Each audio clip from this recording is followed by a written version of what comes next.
ቤት መግዛትስ አሁን ነው። ባለ አንድ መኝታ ሙሉ ክፍያ 5.6 ሚሊዮን ብር፣ ቅድመ ክፍያ 455,000 ብር ብቻ።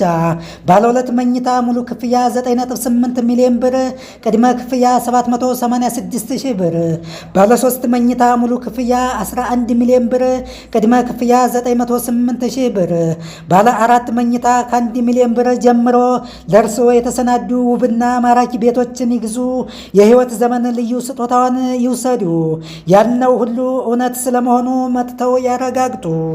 ሰምተዋል? 27 ዓመታት በታማኝነት በትጋት የዘለቀ ከተማ ገጠር በትንሽ ትልቁ የታወቀ በተለያዩ ዩኒቨርሲቲዎች የተማሪዎችን ዶርሚተሪ ያነጸ በርካታ መንገዶችንና ድልድዮችን በጥራት በፍጥነት የሰራ በታላቁ የኢትዮጵያ ህዳሴ ግድብ ፕሮጀክት ላይ ዘመን ተሻጋሪ ትውልድ አኩሪ አሻራውን ያስቀመጠ በመዲናችን አዲስ አበባ አየሩ እንደ ማንጎ በሚገመጠው ለቡ መብራት ኃይል 65350 ካሬ ላይ የተንጣለለ እጅግ ዘመናዊና ቅንጡ የመኖሪያ አፓርትመንቶችን ከስቱዲዮ እስከ ባለ አራት መኝታ በመልከ ብዙ የካሬ አማራጮች በካሬ ከ78,000 ብር ጀምሮ በ8 በመቶ ቅድመ ክፍያ 60 በመቶ የባንክ ብድር ተመቻችቷል። ከጉርምስና እስከ እርጅና ዘና ፈታ ብለው ተንደላቀው ለመኖር ቀዳሚ ተመራጭ ዲኤምሲ ሪል ስቴት። ለማንኛውም አይነት መረጃ በ0911 587193 ይደውሉ። ዲኤምሲ ሪል ስቴት፣ ደስታው እዚህ ይጀምራል።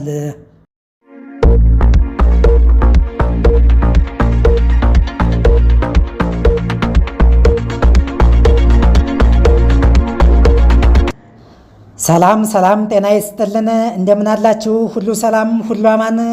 ይህ መልካሙ ሚዲያ ነው። ከትራምፒዝም ጀርባ ያለ አንጎል ነው አለ ቴሪ ሞራን። የትራምፕ የኢሚግሬሽን ድፍጠጣና ረገጣ በኤልኤ ሎስ አንጀለስ ጉድ ይዞ መጣ። ሰዓት እላፊ አዋጅ ወጣ። የዋይት ሀውሱ አለቃ ወደ ሎስ አንጀለስ ብሔራዊ ኃይሉን ሲልኩ ያኔውኑ የሰዓት እላፊ እገዳ ተግባራዊ ሆኗል። የሎስ አንጀለስ ከንቲባ ለጋዜጠኞች እንደተናገሩት በመመራው ከተማ ላይ የአካባቢውን ድንገተኛ አደጋ አውጃለሁ፣ ጥፋትና ዘረፋውን ለማስቆም የተወሰደ እርምጃ ነው ብለዋል። በከተማዋ ካለው 500 ካሬ ማይልስ በላይ ያለው ስፍራ ከነዋሪዎች፣ ጋዜጠኞችና የድንገተኛ አደጋ አገልግሎት ሰጪ አካላት ውጭ የሰዓት እላፊ እንቅስቃሴ ገደብ ተጥሎበታል። የአሜሪካ የኢሚግሬሽን ባለስልጣናት አጠናክረው በቀጠሉት የስደተኛ ጠል ፖሊሲ ምክንያት እስራት፣ ማዋከብና አፈፍ አድርጎ ወደ ሀገራቸው የመመለስ ተግባር የተቆጡ ዜጎች ሎስ አንጀለስን በአንድ እግሯ አቁመዋታል። ምድር ቁና ሁናለች። በሺህ የሚቆጠሩ ሰዎች ዛሬም አደባባይ ወጥተው ተቃውሟቸውን እየገለጹ ነው። የተወሰኑቱ ደግሞ አመፁን ተገን አድርገው ጨለማን ተንተርሰው ዘረፋ፣ ቤትና መኪና እያቃጠሉ ይገኛሉ። ከ30 በላይ የንግድ ቤቶች ተዘርፈዋል። በዚህም የተነሳ 500 ያህል ሰዎች እስር ቤት ተግዘዋል። በአሜሪካ ዙሪያ ባሉ ሌሎች ከተሞች ኒውዮርክ፣ አትላንታ፣ ቺካጎ፣ ሳን ፍራንሲስኮ ወዘተ አመፁ እንደ ቋያ እሳት እየተግለበለበ መሆኑ ተሰምቷል። ዶናልድ ትራምፕ 4000 የብሔራዊ ጥበቃ ወታደሮችን ከ700 ንቁ የባህር ኃይል ወታደሮች ጋር ወደ ሎስ አንጀለስ ልከዋል። ምንም እንኳ የአካባቢው ሹማምንት ሕግ አስከባሪ አባላት ጉዳዩ ከአቅማቸው በላይ እንዳልሆነ ቢናገሩም ቅሉ ትራምፕ ግን በሰሜን ካሮላይና ፎርት ብራንግ ወታደራዊ ሰፈር ላሉ ወታደሮች በታላቋ አሜሪካ በአንዳንድ ግዛቶች የምናየው የምንሰማው ነገር ሁሉ በሕዝባችን፣ በሀገራችን፣ በብሔራዊ ሉዓላዊነታችን ላይ የተቃጣ እኩይ ተግባርና የሽብር ጥቃት ነው ብለዋል። ይህ ስርዓት አልበኝነት ነው። አንድም የአሜሪካ ግዛት በውጭ ወራሪዎች ቁም ስቅሉን እንዲያይ የትርምስ ሜዳ እንዲሆን አንፈቅድም በማለት አክለዋል። በሎስ አንጀልስ የሳውዝ ምዕራብ የህግ ትምህርት ቤት ፕሮፌሰርና የቀድሞ የዩኤስ አየር ኃይል ሌተናል ኮሎኔል ፕሮፌሰር ራቸል ቫን ላንዲንግሃም የሀገሪቱን ብሔራዊ ዘብ ላሰስ ገሰስ ነገር ሁሉ መጠቀም አላስፈላጊና ወበከንቱ ተግባር ነው በማለት አውግዘዋል። የካሊፎርኒያ ገዢ ጋቪን ኒውሶም ትራምፕ በከተማዋ ላይ ያደረጉት አስደንጋጭ ወታደራዊ እርምጃ የአንድ ሀገር የመሪነት ስራ ሳይሆን የአምባገነንነት፣ የፈላጭ ቆራጭነት፣ የማን አለብኝነት መገለጫ ነው ብለዋል። ኒውሶም በሰሜናዊ ካሊፎርኒያ ለሚገኘው የኤስ ዲስትሪክት ፍርድ ቤት ባቀረቡት ክስ ብሔራዊ ወታደሮችን ለፖሊስነት ስራ መጠቀም የሚከለክል ትዕዛዝ እንዲተላለፍ ጠይቀዋል። ይህ በእንዲህ እንዳለ የዩናይትድ ስቴትስ ጋዜጠኛ በትራምፕ አስተዳደር የጥላቻ አስተያየት ምክንያት ከኤቢሲ ስራው መልቀቁ ተሰምቷል። አንጋፋው ጋዜጠኛ ቴሪ ሞራን የዩናይትድ ስቴትስ ፕሬዝዳንት ዶናልድ ትራምፕና ምክትላቸውን የሰራተኞች ጉዳይ ኃላፊ ስቴቨን ሚለርን ዓለም አቀፍ ዘረኞች የሰው ልጅ ጠላቶች ናቸው በማለት በማህበራዊ ሚዲያ ላይ ካስተላለፈ በኋላ ነው ስራውን ለመልቀቅ ያበቃው። ስቴቨን ሚለርን ከትራምፒዝም በስተጀርባ ያለ አንጎል ነው በማለት ሸንቆጥ አድርጓቸዋል።